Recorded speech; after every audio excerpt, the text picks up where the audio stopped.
Hi, I am Kepi from Open Table MCC. AC, taga Makati. First of all, we can notice that you are a volunteer. Thank you so much for volunteering in this amazing event.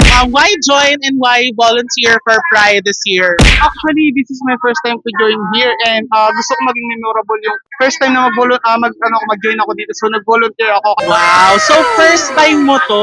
How does it feel right now that you're here with a lot of people, and not just people, no, but queer individuals? Actually, it feels like heaven. I'm just walking in cloud 9 kasi after the parade, actually, my mother was waiting for me at home and we will be celebrating the Pride March as well.